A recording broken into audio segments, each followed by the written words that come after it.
सभी भाइयों बहनों के आपके अपने चैनल वाईएसटीटी बुक्स में एक बार फिर से स्वागत है। प्लीज़ जो अभी तक हमारे चैनल को सब्सक्राइब नहीं किए होंगे जरूर सब्सक्राइब कर लेंगे। उसके बगल में बेल आइकन है उसे भी दबा देंगे जिससे कि नोटिफिकेशन आप लोगों के पास पहुंचता रहेगा। देखिए मैं डेली करंट अफेयर्स की वीडियोस प्रोवाइड करता हूं। उसी कड़ी में आज 15 मई के जितने भी करंट के क्वेश्चन थे सारे क्वेश्चन को इसमें कवर किया गया है। ये डेली आप लोगों के लिए 7 AM पे डेली अपलोड हो जाया करता है। ठीक है, मैं बता दूँ कि इसकी PDF फाइल भी प्रोवाइड की जाती है। अगर आप इसकी PDF चाहते हैं तो PDF हमारे टेलीग्राम ग्रुप वाईसीटी पब्लिकेशन से आराम से वहाँ से जुड़ के लिंक डिस्क्रिप्शन में दिया हुआ है, वहाँ से जाकर टेलीग्राम पर जुड़कर और वहाँ से इसकी PDF भी प्राप्त कर सकते हैं जिसमें आप लोगों के आंसर की वगैरह सभी चीज़ों को प्रोवाइड किया रहता है। तो चलिए मैं देर ना करते हुए आज का सेशन स्टार्ट करता हूँ। आज का पहला क्वेश्चन क्या दिया हुआ है बहुत इंपॉर्टेंट क्वेश्चन है, बहुत अच्छी बात है आप लोगों के लिए, एक मतलब शुभ संकेत भी है। समझ सकते हैं कि जो लोग भी मतलब आर्मी वगैरह सेना वगैरह में जाने की बात करते हैं, लेकिन ये भी प्रस्ताव ही है। आइए बात करते हैं क्वेश्चन पे। क्या दिया हुआ है? Tour of duty. Tour of duty, ठीक है, नाम पूछा रहा है कि टूर ऑफ ड्यूटी के नाम पर, ठीक है ना। थोड़ा सा यहाँ पे गलत हो गया है, यहाँ पे आम हो जाएगा, ठीक है ना, यहाँ पे अ हो जाएगा, ध्यान दीजिएगा। टूर ऑफ ड्यूटी के आम नागरिक को कितने समय के लिए सेना में शामिल किया जा सकता है? देखिए इसका नाम जो दिया गया है, क्या नाम दिया गया? Tour of duty. Tour of duty के तहत जो आम नागरिक होंगे उनको सेना में शामिल किया जाएगा। देखिए हालांकि एक प्रस्ताव है, ये अभी सेना के द्वारा जो अभी कमांडेंट है उनके द्वारा अभी कहा गया है, अभी इस पर विचार किया जा रहा है। इस पर अभी जो भी हमारे गृह मंत्री हैं और हमारे रक्षा मंत्री हैं और हमारे जो मतलब प्रधानमंत्री हैं, इनके बीच में अभी ये सब सामंजस्य बैठ रहा है। अगर इस पर पूरी तरह से विचार कर लिया जाएगा तो हमारे देश में तो ये तो नहीं है कि एक ही साथ सभी लोगों को भर्ती कर दिया जाएगा, लेकिन कुछ कुछ लोगों के ऐसे होंगे जिनको भर्ती किया जाएगा। हालांकि ये ऐसा क्यों किया जा रहा है ये भी इंपॉर्टेंट बन जाता है। तो जान लीजिए कि जैसे भी हमारे सेना में क्या होता है कि एक बैग जब वैकेंसियाँ भरी जाती है तो उसके बीच में काफ़ी ज़्यादा डिफरेंस देखने को मिलता है। तो उसके बीच में काफ़ी ज़्यादा मतलब हमको काफ़ी ज़्यादा प्रॉब्लम फेस करने को मिलता है, इसलिए कि उस वक्त उन लोगों की नियुक्ति नहीं हो पाती। इसलिए कि जो लोग रिटायर होने वाले होते हैं वो तो अपने समय पे और उसी समय रिटायर हो जाते हैं जिन समय पे उनको रिटायर होना होता है, लेकिन नियुक्ति की जो प्रोसेस होती है उसमें साल भर, 1.5 साल, 2 साल तक के लिए भी पोस्टपोन्ड हो जाता है। हालांकि इसमें इस चीज़ के बारे में नहीं बताया गया है, लेकिन ऐसा देखा जाता है। ठीक है, बात कर रहे हैं टूर ऑफ ड्यूटी, तो इसको कितने समय के लिए किया जाएगा? तो देखिए जो भी लोग नियुक्ति होंगे वो 3 साल के लिए होंगे। ये भी हाल ही में भारतीय जो सेना है उसके द्वारा कहा गया है। ठीक है, इंपॉर्टेंट है। अच्छा, एक पॉइंट बन जाता है कि भारतीय सेना में जो मतलब कौन से थे, तो शांति सर्विस कम्युनिकेशन, याद रख लीजिएगा, शांति सर्विस कम्युनिकेशन के जरिए सबसे कम उम्र अर्थात 10 वर्ष के जो लड़के हैं, इस वर्ष से लड़कों को क्या किया जाता है, इस कमीशन के तहत लड़कों को सेना में भर्ती किया जाता है। ये सबसे कम उम्र के लड़के हैं जिसमें सेना का भर्ती किया जाता है। हालांकि इसमें क्या किया जाएगा कि अभी जो प्रस्ताव पारित किया जाएगा इसमें 3 साल के लिए आम नागरिक को भी रखा जाएगा। इंपॉर्टेंट है, आप लोग इसकी ड्यूटी अगर पूरी जब डिटेल इसको प्रस्तावित कर दिया जाएगा, इसके साथ ही ये आ जाएगी ये चीज़ें, तो हम आप लोगों को और भी डिटेल बता देंगे। चलते हैं हम लोग अगले नंबर क्वेश्चन पे। अगला नंबर क्वेश्चन क्या दिया हुआ है कि हाल ही में पाकिस्तान क्रिकेट बोर्ड का वनडे का कप्तान किसे चुना गया है? इंपॉर्टेंट है, पूछा जा सकता है कि पाकिस्तान क्रिकेट में वनडे टीम का कप्तान किसे चुना गया है? तो हाल ही में अभी पीसीबी की तरफ से एक अभी घोषणा किया गया है और कहा गया है कि बाबर आजम को क्या किया जाएगा, आधिकारिक तौर पर अभी कप्तान नियुक्त किया जा रहा है वनडे टीम का। बात कर ले कि बाबर आजम, तो बाबर आजम ऑलरेडी जो है वो T20 के कैप्टन बने हुए हैं, याद रख लीजिएगा, T20 अर्थात 2020 के कैप्टन बने हुए हैं, पाकिस्तान क्रिकेट बोर्ड की तरफ से कहा गया। पूछा जा सकता है कि इसके पहले कौन थे, तो इसके पहले जो थे सरफराज अहमद थे। कौन थे? सरफराज अहमद थे। अच्छा, एक ऑप्शन मैंने और भी दिया हुआ है, उमर अकमल। ये उमर अकमल के बारे में मैंने कुछ दिन पहले जो लोग हमारे करंट के वीडियोस देखे होंगे तो उनको इनके बारे में पता होगा। तो इनके ऊपर क्या किया गया, भ्रष्टाचार की लिप्त होने के कारण इन पर क्या किया गया था, इन पर 4 साल का प्रतिबंध लगा दिया गया था। ठीक है, कि ये भ्रष्टाचार के आरोप हैं, इनके ऊपर 4 साल के लिए कोई भी राष्ट्रीय या अंतर्राष्ट्रीय मैच को नहीं खेल सकते हैं। तो इंपॉर्टेंट है, इस तरह के क्वेश्चन आप लोग याद रखिएगा। चलते हैं हम लोग अगले नंबर क्वेश्चन पे। क्वेश्चन नंबर 3 क्या दिया हुआ है? क्वेश्चन नंबर 3 दिया हुआ है कि हाल ही में अमेरिका ने भारत को कितने अमेरिकी डॉलर देने की घोषणा की है।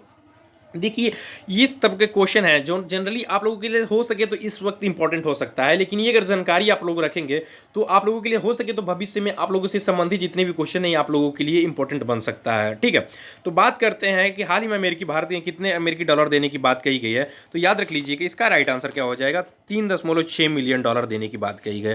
मैं बता दूं कि अमेरिका के जो अभी सरकार है उसके द्वारा देने की बात कही गई थी। कुछ दिन पहले भारत को 29 लाख डॉलर देने की बात कही गई थी। ठीक है, लेकिन अभी फिलहाल में जो 3.6 मिलियन डॉलर देने की बात कही गई है ये भी अमेरिका के द्वारा कही गई है। अच्छा, ये अमेरिका के किस संस्था के द्वारा ये कही गई है तो इंपॉर्टेंट बन जाता है, तो याद रख लीजिएगा CDC, याद रख लीजिएगा CDC संस्था के द्वारा कहा गया। CDC की बात कर लें तो central for disease control and preventions, इसके द्वारा क्या किया गया है कि भारत को $3.6 मिलियन देने की बात कही गई है, इंपॉर्टेंट है। चलते हैं हम लोग अगले नंबर क्वेश्चन पे।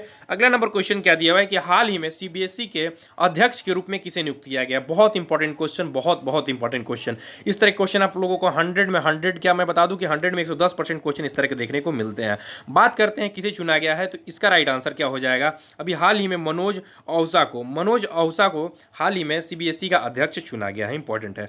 अच्छा, बात कर लें, एक पॉइंट दिया है इंदु शेखर चतुर्वेदी। जो लोग भी हमारे कल की वीडियोस देखे होंगे उनको इनके बारे में पता होगा। इनको अभी क्या चुना गया है, तो इनको अभी नवीनीकरण ऊर्जा का सचिव नियुक्त किया गया है। नवीनीकरण जो ऊर्जा है उनका सचिव नियुक्त किया गया था। किसे किया गया था, तो इंदु शेखर चतुर्वेदी को किया गया था। इसका मैं कल आप लोगों को इनके बारे में बताया था। चलते हैं हम लोग अगले नंबर क्वेश्चन पे। अगला नंबर क्वेश्चन क्या दिया हुआ है, क्वेश्चन नंबर 5 कह रहा है कि हाल ही में किस हिंदी प्रसिद्ध आलोचक की मृत्यु हो गई है। बहुत ही इंपॉर्टेंट क्वेश्चन पूछा जा रहा है कि हाल ही में किस से हिंदी प्रसिद्ध आलोचक की मृत्यु हो गई है। तो देखिए, बहुत ही जाने माने ये कवि थे, ठीक है, और इनका नाम क्या था, तो बात कर लेते हैं। इनका जो नाम था डॉक्टर नंदलाल किशोर था। क्या रहा था, डॉक्टर नंदलाल किशोर था। इनकी अभी मृत्यु हो गई है। हम इनके कुछ आलोचक थे तो इनके बारे में हम कुछ कविताओं और इनके बारे में जान लेते हैं, ठीक है। तो इनका जो मृत्यु अभी 83 वर्ष की आयु में हो गई है, और कहाँ पे है ये भी पूछा जा सकता है। तो इनकी मृत्यु अभी हाल ही में बिहार में हो गई, और इनका जो जन्म हुआ था 1937 में हुआ था। कब हुआ था, 1937 में हुआ था। इनकी कुछ कविताएं हैं, कविताओं के बारे में, आलोचक की कविताएं हैं, इनके बारे में बात कर लेते हैं। आलोचना का विकास इनकी प्रमुख बुक थी। शताब्दी की कविताएं, समकालीन ने काव्य भारत, कविता के आर पार, इनकी ये कुछ प्रमुख कविताएं यहाँ आलोचक के रूप में कुछ बुक लिखी गई थी, ठीक है, इंपॉर्टेंट है, याद रख लीजिएगा, ठीक है। अच्छा, एक क्वेश्चन आप लोगों को हिंदी में देखने को मिलता है, हालांकि इसमें बताना उचित नहीं है, लेकिन मैं फिर भी पूछ रहा हूं कि आलोचक, सबसे बड़े जो आलोचक माने जाते हैं वो कौन माने जाते हैं। इनका नाम आर से है, आप लोग ध्यान दीजिएगा, ठीक है, और इसको आप लोग खोज के कमेंट में इसका आंसर बताइएगा। आर से है। अगर जो लोग भी हिंदी से संबंधित अगर वीडियोस देखते होंगे, हिंदी से संबंधित क्वेश्चन करते होंगे, जो हिंदी पेपर देने वाले क्वेश्चन करते होंगे, उनका आर से नाम संबंधित क्वेश्चन है, और बहुत बड़े ये लेखक के रूप में जाने जाते हैं। इनका पूरा नाम आप लोगों को बताना है, ठीक है, मैं आप लोगों को हिंट भी दे चुका हूं। चलते हैं हम लोग अगले नंबर क्वेश्चन पे। अगला नंबर क्वेश्चन दिया हुआ है कि हाल ही में किस राज्य में के तौलिया रुमाल को जीआई टैग मिला है। बहुत ही इंपॉर्टेंट क्वेश्चन, बहुत बहुत इंपॉर्टेंट क्वेश्चन पूछा जा रहा है कि तौलिया रुमाल का जीआई टैग किसे मिला है। झारखंड को, उत्तर प्रदेश को, तमिलनाडु को, तेलंगाना को। तो आइए हम इसका राइट आंसर देख लेते हैं। इसका राइट आंसर जो हो जाएगा, क्या हो जाएगा, तेलंगाना। तेलंगाना को अभी तौलिया एक रुमाल का जीआई टैग दिया गया है। अच्छा, ये पूछा सकते हैं कि ये होता कैसा है, तो इसमें 3 कलर इन्वॉल्व होते हैं। कौन कौन से होते हैं, तो इंपॉर्टेंट है, याद रख लीजिएगा। रेड होता है, ब्लैक होता है, और इसके साथ साथ इसके अंतर्गत रेड होता है, ब्लैक होता है, और सफ़ेद होता है, ठीक है, व्हाइट होता है। ये 3 कलर जो होते हैं, इसी से ये रुमाल बनी हुई होती है। इसी को जीआई टैग अभी दिया गया है तेलंगाना को। अच्छा, बात कर लेते हैं हम अदर ऑप्शन की, बात कर लेते हैं, झारखंड की बात कर लेते हैं। तो जो झारखंड है, इसको भी एक जीआई टैग दिया गया है इसी के साथ में। तो सोहराई का जो खादर पेंटिंग है ना, याद रख लीजिएगा, सोहराई की जो खादर पेंटिंग, इसमें विभिन्न प्रकार के जो ड्रैगन वगैरह, सांप वगैरह, चाहे छिपकली वगैरह, ऐसे चित्र बनाए जाते हैं जो मतलब दीवारों वगैरह पे भी अंकित किए जाते हैं, ठीक है, इसी के लिए भी झारखंड को मिला है। अच्छा, बात कर लेते हैं, मैं 2 ऑप्शन और भी दिया हूं, एक ऑप्शन अदर के बारे में भी मैं बताऊंगा। यहां पे एक ऑप्शन दिया हुआ है उत्तर प्रदेश। तो उत्तर प्रदेश के गोरखपुर, इंपॉर्टेंट है, याद ध्यान दीजिएगा, उत्तर प्रदेश के गोरखपुर को टेराकोटा, उत्तर प्रदेश के गोरखपुर को टेराकोटा को भी जीआई टैग मिला था, ठीक है। बात करते हैं तमिलनाडु। तमिलनाडु के जो फिलहाल में कदिलाई मिठाई है, कदिलाई मिठाई इंपॉर्टेंट है, कदिलाई मिठाई को भी जीआई टैग मिला था, याद रख लीजिएगा, ये भी इंपॉर्टेंट बन जाता। एक पॉइंट हम अलग से बातें कर ले तो मणिपुर के काले चावल को, याद रख लीजिएगा, मणिपुर के काले चावल को जो था, काले चावल को मतलब ब्लैक राइस को, इसको मिला था, इंपॉर्टेंट है, याद रख लीजिएगा। एक पॉइंट मैंने और भी बता देता हूं कि जम्मू एंड कश्मीर के केसर को, किसको, केसर को जीआई टैग मिला है, इंपॉर्टेंट है, याद रख लीजिएगा। एक बार मैं फिर से रिवीजन कर देता हूं, वीडियोस लंबा होगा लेकिन ध्यान दीजिएगा। झारखंड के सोहराई व खादर पेंटिंग को मिला है, उत्तर प्रदेश के गोरखपुर जिले के टेराकोटा को मिला है, जम्मू कश्मीर के केसर को मिला है, तमिलनाडु के किदलाई मिठाई को मिला है, तेलंगाना के तौलिया रुमाल को मिला है, जो क्वेश्चन में दिया हुआ है। तो इस तरह से आप लोग इंपॉर्टेंट पॉइंट को याद रख लीजिएगा। चलते हैं हम लोग अगले नंबर क्वेश्चन पे। अगला नंबर क्वेश्चन क्या दिया हुआ है, अगला नंबर क्वेश्चन दिया हुआ है कि स्नेहर परोस योजना किस राज्य सरकार के द्वारा चालू किया गया। बहुत ही इंपॉर्टेंट क्वेश्चन, बहुत बहुत इंपॉर्टेंट क्वेश्चन पूछा सकता है कि स्नेहर परोस योजना किस राज्य सरकार के द्वारा चालू किया गया।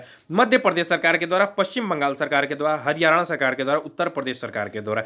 आइए हम लोग डिटेल देख लेते हैं क्या दिया हुआ है। तो इसके अंतर्गत जो पश्चिम बंगाल सरकार है, तो पश्चिम बंगाल सरकार के द्वारा स्नेहर परोस योजना स्टार्ट किया गया। इसके अंतर्गत जो भी प्रवासी मजदूर हैं इनके अंतर्गत इनके समाधानों के बारे में बताया गया, उनको लाने के बारे में, उनको भोजन पहुंचाने के बारे में, उनकी नौकरियां चाहे विभिन्न प्रकार की जो भी चीज़ें हैं इनसे संबंधित इन चीज़ों के बारे में बताया गया है स्नेहर परोस योजना। स्पेशली फॉर प्रवासी मजदूर जो लोग बाहर हैं उनके लिए ये सब चीज़ें बताई गई, इस योजना के अंतर्गत चीज़ें बताई गई है। ठीक है, चलते हैं हम लोग अगले नंबर क्वेश्चन पे। अगला नंबर क्वेश्चन क्या दिया है कि हाल ही में किसने भारत और बांग्लादेश के वर्चुअल कॉन्फ्रेंस की बैठक का आयोजन करवाया है, ठीक है, या किया है। ठीक है, तो बात कर लेते हैं, तो इसका राइट आंसर हो जाएगा, क्या हो जाएगा, तो ASSOCHAM। बात करते हैं हम इसके फुल फॉर्म को, ध्यान दीजिएगा, फुल फॉर्म को हम ध्यान देते हैं, काफ़ी लंबा है फिर भी कोई बात नहीं, देखिए हम देख लेते हैं। तो एसोसिएटेड, याद रख लीजिएगा, associated chamber of and industry of India, याद रख लीजिएगा, sorry, associated chamber of commerce and industry of India, इसका पूरा फुल फॉर्म है। इसका हिंदी में हम लोग बात कर लें तो भारतीय वाणिज्य एवं उद्योग मंडल, इसका हिंदी में हम बात कर लें तो क्या हो जाएगा, भारतीय वाणिज्य एवं उद्योग मंडल के द्वारा जो वर्चुअल कॉन्फ्रेंस हुआ भारत और बांग्लादेश के बीच में, इसके अंतर्गत कराया गया। बात कर लें कि इसका हेडक्वार्टर कहाँ पे है, तो इसका जो हेडक्वार्टर है कहाँ पे है, न्यू दिल्ली में है, इंपॉर्टेंट है, याद रख लीजिएगा। ठीक है, निरंजन हीरानंदनी जो है फिलहाल में इसके हेड बने हुए हैं, ये भी इंपॉर्टेंट है। इसकी स्थापना कब हुई थी, तो 1920 में हुई थी, ये भी इंपॉर्टेंट है, याद रख लीजिएगा। चलते हैं हम लोग अगले नंबर क्वेश्चन पे। अगला नंबर क्वेश्चन क्या दिया हुआ है, अगला नंबर क्वेश्चन दिया है कि हाल ही में किसने फीड chess.com ऑनलाइन नेशन कब जीता है, कब जीता की बात कर रहा है, कब की जीता की बात नहीं कर रहा है। ठीक, कब की जीता, किसके द्वारा जीता गया है, चीन के द्वारा, रूस के द्वारा, भारत के द्वारा, अमेरिका के द्वारा। इसका राइट आंसर जो हो जाएगा, क्या हो जाएगा, चीन, चीन के द्वारा अभी हाल ही में FIDE chess.com online nation cup जीता गया है। अच्छा, ये होता क्या है फीडे chess.com, तो ये बता दो कि इसी के द्वारा जो खेल शतरंज होता है इसी के द्वारा नियंत्रण किया जाता है, मतलब पूरी जो चेस की प्रोसेस होती है, जो भी खेल भी खिलाए जाते हैं वो इसी के अंतर्गत कराए जाते हैं, इंपॉर्टेंट है, याद रख लीजिए। अच्छा, इसमें तो चीन प्रथम स्थान पे रहा, ठीक है, इन चीन प्रथम स्थान पे रहा, भारत चौथे नंबर पे रहा, इंपॉर्टेंट बन सकता है, तो भारत जो रहा इसमें 5वें स्थान पर रहा, इंपॉर्टेंट है, याद रख लीजिएगा। चलते हैं हम लोग अगले नंबर क्वेश्चन पे। अगला नंबर क्वेश्चन दिया है कि हाल ही में किस मंत्रालय के द्वारा चैंपियन पोर्टल लॉन्च किया गया है। देखिए, इसमें काफ़ी लोग, अगर मैं इसका राइट आंसर ना बताऊं और काफ़ी ज़्यादा अगर पेपर में ये क्वेश्चन पूछ देगा तो लड़कों के मतलब एक नहीं होता है कि लॉजिक लगाया जाए, लॉजिक लगाते हैं कुछ लोग, लॉजिक लगाते हैं, जीएस में भी लॉजिक लगा देते हैं, रीजनिंग के अलावा भी। ठीक है, बुरा नहीं मारने वाली बात है, मैं बता रहा हूँ, इसको समझिएगा ध्यान से। अगर लोग लॉजिक लगाएंगे तो सोचेंगे अरे यार ये स्वास्थ्य से संबंधित तो चीज़ें भी बीती हुई है, तुरंत स्वास्थ्य मंत्रालय मार देंगे, देखते हैं कि अरे यार स्वास्थ्य मंत्रालय तो के द्वारा स्टार्ट किया गया है। मतलब एक मैं ट्रिक बता रहा हूँ, एक चीज़ों को बता रहा हूँ कि लोग इस पर काफ़ी ज़्यादा अट्रैक्टिव होते हैं अगर इस तरह के ऑप्शन आपको देखने को मिलते हैं तो। ठीक है, तो इसका जो राइट आंसर हो जाएगा, क्या हो जाएगा, एमएसएमई मंत्रालय के द्वारा चैंपियन पोर्टल लॉन्च किया गया है। ठीक है, हालांकि कुछ लोग ऐसा नहीं करते हैं, लेकिन मैं बता दूं कि 10% लोग ऐसा होते हैं जो कुछ लोग लॉजिक भी लगाने लगते हैं, जीएस में भी लॉजिक लगाने लगते हैं। अगर कुछ लोग बात से हमारे शायद हो सके तो असहमत हो, लेकिन कुछ लोग सहमत भी होंगे। ठीक है, तो एमएसएमई मंत्रालय के द्वारा चैंपियन पोर्टल स्टार्ट किया गया। अच्छा, बात कर ले तो इसमें चैंपियन पोर्टल के अंतर्गत इसमें होगा क्या, तो ये जो एमएसएमई मंत्रालय के द्वारा चैंपियंस पोर्टल स्टार्ट किया गया है तो इसका फुल फॉर्म ही तो पहले क्या होता है ये जान लीजिए। तो एम मतलब होता है माइक्रो, एस मतलब होता है स्मॉल, एम मतलब होता है मीडियम और ई मतलब होता है इंटरप्राइजेस। फिर से बताता हूँ, micro small medium enterprises MSME का पूरा फुल फॉर्म होता है। तो मतलब स्मॉल और मीडियम का मतलब आप लोग समझ ही गए, छोटे और मध्यम जो वर्ग के जो उद्योग हैं उसको बढ़ावा देने के लिए, उसको बढ़ावा देने के लिए चैंपियन पोर्टल स्टार्ट किया गया है, याद रख लीजिएगा, बहुत इंपॉर्टेंट क्वेश्चन है। फिलहाल में पूछा जा सकता है कि इसके फिलहाल में अभी हेड कौन है, तो नितिन गडकरी जो फिलहाल में एमएसएमई मंत्रालय के हेड है और इसके साथ साथ वो परिवहन मंत्रालय के भी हेड है, इंपॉर्टेंट है, ये भी याद रख लीजिएगा आप लोग। बात कर लें कि एमएसएमई मंत्रालय के सचिव कौन है, इस तरह के क्वेश्चन भी देखने को मिलते हैं आप लोगों को पेपर में, तो इसके अरविंद कुमार शर्मा फिलहाल में एमएसएमई मंत्रालय के सचिव के पद पर बने हुए हैं। चलते हैं हम लोग अगले नंबर क्वेश्चन पे, कुछ क्वेश्चन में पॉइंट के रूप में रख लेता हूं, ठीक है, जो मुझे इंपॉर्टेंट लगते हैं। बात करते हैं कि फीफा अंडर 17 महिला विश्व कप को कब तक के लिए स्थगित कर दिया है, इस तरह के क्वेश्चन देखने को मिलेंगे। तो इसका राइट आंसर क्या हो जाएगा, 2021 तक के लिए स्थगित कर दिया गया। आप लोगों को, सभी लोगों को पता होगा कोविड-19 की वजह से क्या कर दिया गया, काफी खेल को लिए, चाहे वो टोक्यो ओलंपिक हो, चाहे विश्व चैंपियनशिप हो, बैडमिंटन चैंपियनशिप हो, फुटबॉल चैंपियनशिप, कोई भी गेम हो, उसको क्या कर दिया जा रहा है, स्थगित कर दिया जा रहा है, क्योंकि उसे कराया नहीं जा सकता।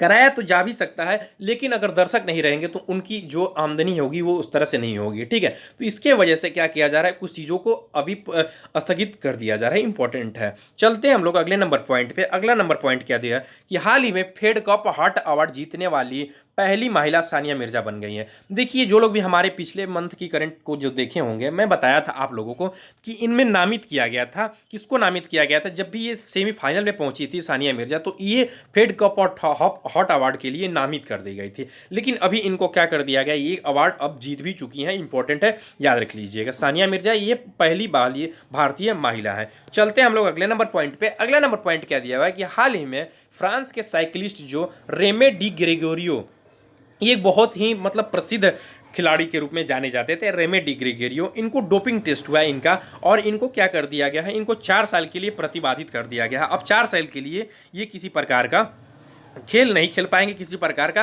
खेलों में हिस्सा नहीं ले पाएंगे, राष्ट्रीय या इंटरनेशनल किसी भी गेम में, ठीक है। और बता दूं कि इसे कौन कराता है, तो जो साइकिलिस्ट है इसे यूसीआई के द्वारा कराया जाए, इंटरनेशनल साइकिल यूनियन के द्वारा इसे अभी क्या किया गया है, इनको प्रतिबंधित भी किया गया है, और इन्हीं के द्वारा जो साइकिलिस्ट की रेसिंग कराई जाती है इन्हीं के द्वारा कराई जाती है, यूसीआई अर्थात इंटरनेशनल साइकिल यूनियन के द्वारा। चलते हैं हम लोग बात कर लेते हैं। देखिए मैं बता दूं कि आप लोगों के लिए इसका आंसर की भी प्रोवाइड किया हुआ, अगर आप इसकी पीडीएफ फाइल चाहते हैं तो आप हमारे टेलीग्राम ग्रुप वाईसीटी पब्लिकेशन पर जुड़ के आसानी से इसकी पीडीएफ फाइल भी प्राप्त कर सकते हैं। बता दूं कि आप लोग जो भी तक हमारे चैनल को सब्सक्राइब नहीं किए हो जरूर सब्सक्राइब कर ले। मैं इसलिए कह रहा हूं कि आप लोगों के यहाँ पे क्लासेस तो की भी जाती है, इसके साथ साथ आप लोगों की बुक की रिव्यू भी की जाती है। इसमें विभिन्न प्रकार की जो क्लासेज हैं उसमें आप लोगों को ये बताया जाता है, रिव्यू में बताया जाता है कि आप लोग किस तरह की बुक्स चाहिए और आप लोगों की बुक्स के अंतर्गत किस किस मटेरियल को रखा गया है, तो ये आप लोगों के लिए इंपॉर्टेंट बन जाता है। और आप किसी प्रकार के बुक्स को परचेज भी करना चाहते हैं तो वाईसीटी के ऑफिशियल साइट पर जाकर इसकी बुक्स को परचेज भी कर सकते हैं। अदरवाइज लिंक डिस्क्रिप्शन में दिया हुआ है, वहां से आप लोग अमेजन, फ्लिपकार्ट वगैरह साइट से भी बुक्स को परचेज कर सकते हैं। नंबर भी दिया हुआ है, किसी प्रकार की परेशानी हो तो आप लोग वहां पे कांटेक्ट करके भी इसकी जानकारी प्राप्त कर सकते हैं। तो प्लीज वीडियो को हमारे लाइक कीजिएगा और चैनल को जरूर सब्सक्राइब कर लीजिएगा। थैंक यू दोस्तों, थैंक यू।